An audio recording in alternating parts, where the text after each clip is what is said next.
Bismillahirrahmanirrahim. Assalamualaikum warahmatullahi wabarakatuh. Perkenalkan, nama saya Arya Kristi Suranto dari Universitas Islam Negeri Mataram. Yang dimana nomor induk mahasiswa saya adalah 22060309. Oke, baiklah, di sini saya akan mempresentasikan yaitu mengenai profil Kota Mataram. Di sini ada 4 pembahasan, yaitu yang pertama tentang geografi, dan yang kedua ada pemerintahan, dan yang ketiga ada demografi, dan yang terakhir ada pariwisata. Oke, kita lanjut.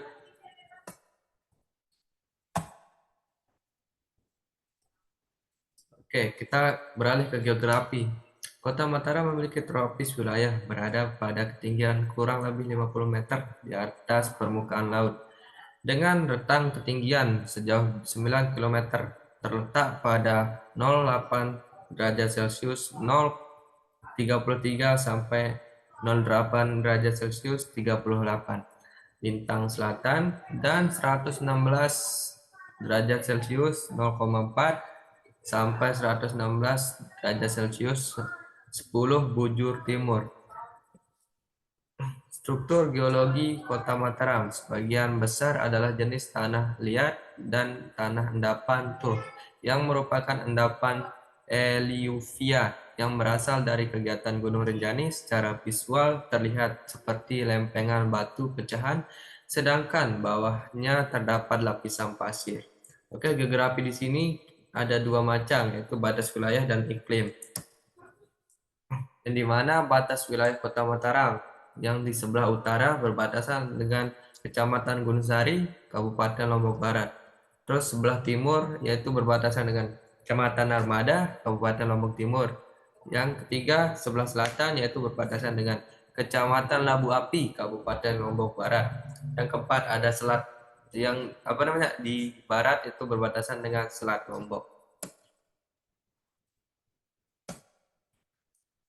Nah, kita beralih ke iklim, yang dimana seperti biasa Indonesia juga Kota Mataram ini termasuk juga Indonesia beriklim tropis, yang dimana seperti kota-kota lain, Kota Mataram beriklim tropis dengan tipis iklim musim tropis AM yang memiliki 2 musim, yaitu musim hujan dan musim kemarau. Suhu udara Kota Mataram berkisar antara 20,1 derajat Celcius sampai dengan 31,6 derajat Celcius. Kelembapan maksimum yaitu 83% terjadi pada bulan Januari sampai Maret dan Desember. Sedangkan kelembapan minimum 77% terjadi pada bulan Agustus dan September.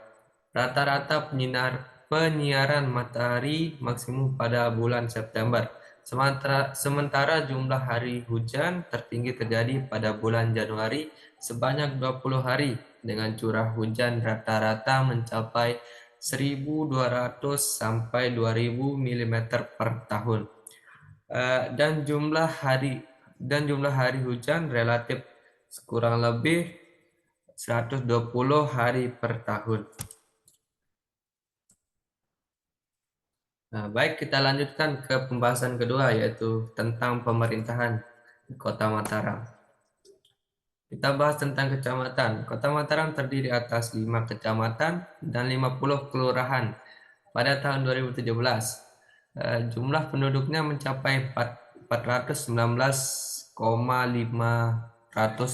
jiwa dengan luas wilayah 61,30 km kubik, yang sebesaran penduduk 6.843 jiwa kilometer kubik.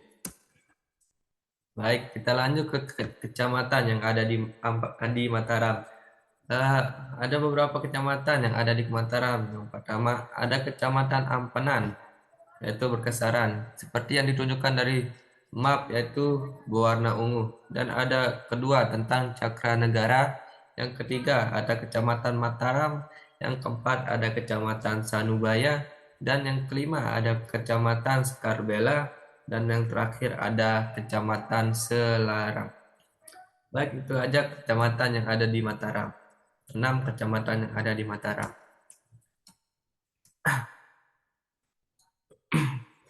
Selanjutnya, kita beralih ke demografi.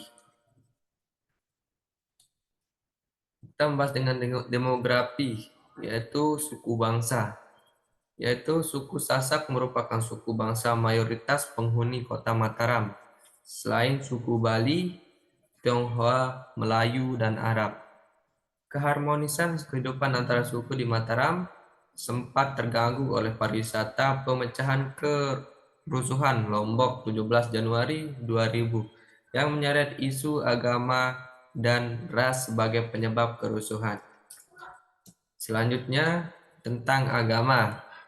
Kota Mataram merupakan kota yang multi etnis dan agama pengaruh budaya Sasak dan Bali sangat terasa di kota ini. Adapun keberagaman penduduk Kota Mataram menurut agama yang dianut berdasarkan data Kementerian Dalam Negeri tahun 2021 yakini pemeluk agama Islam sebesar 82%, 82,67%, yang umumnya dianut suku Sasak. Kemudian Hindu 13,99% yang dianut suku Bali, dan selanjutnya Kristen 2,36% yang dimana Protestan. Terus yang selanjutnya 1,54% dan Katolik Timur, Batak dan Tionghoa. Sebagian lagi beragama Buddha, yang ini paling dikit yaitu yakini 0,98% yang dianut masyarakat Tionghoa. Nah, kita beralih ke bahasa.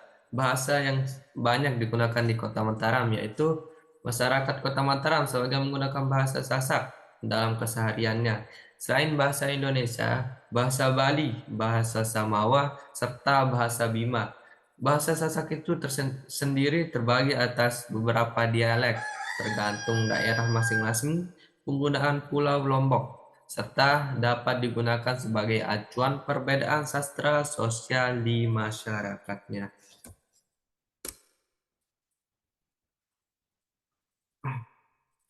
Nah, kita beralih yang terakhir, yaitu tentang pariwisata yang ada di Kota Mataram. Yang dimana banyak sekali pariwisata yang ada di Kota Mataram, yaitu Kota Mataram terletak pada Pulau Lombok, merupakan sastra dari perjalanan kota di Pulau Lombok. Kota Mataram saat ini dikembangkan sebagai salah satu pariwisata yang ada di Kota Mataram.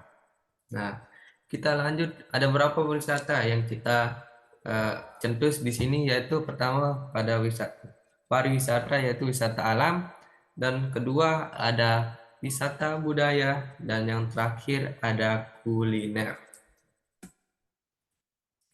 Nah, kita lihat seperti foto yang ada di depan, yaitu tentang wisata alam. Dan di mana foto pertama itu eh, tentang wisata alam yaitu Pantai Senggigi.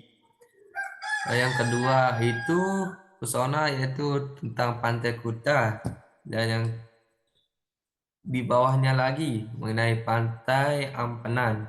Nah, yang terakhir ada wisata alam yaitu paling terkenal di Lombok yaitu eh, Gunung Renjani. Pulau Lombok dengan pusat di Kota Mataram merupakan tempat yang sangat terkenal dengan eksotisme alamnya.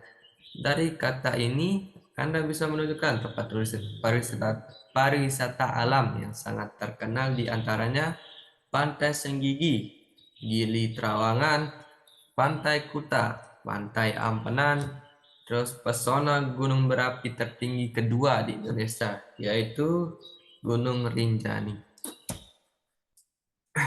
Selanjutnya ada pariwisata budaya. Kita beralih ke pariwisata budaya. Di sini seperti ada yang gambar sini, yaitu yang gambar pertama mengenalkan tentang wisata budaya, yaitu kuburan Tionghoa Bintara.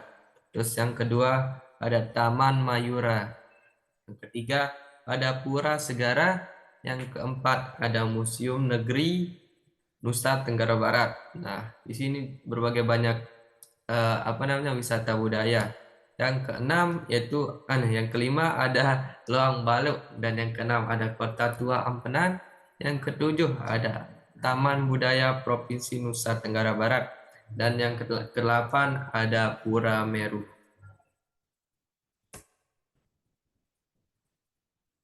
Nah, kita akan beralih ke kuliner yang ada di Kota Mataram, yaitu pertama kuliner terdiri dari ayam taliwang. Oke, seperti yang Anda bisa lihat di sini, ada beberapa banyak kuliner yang ada di Mataram. Terus yang kedua ada bubur terong.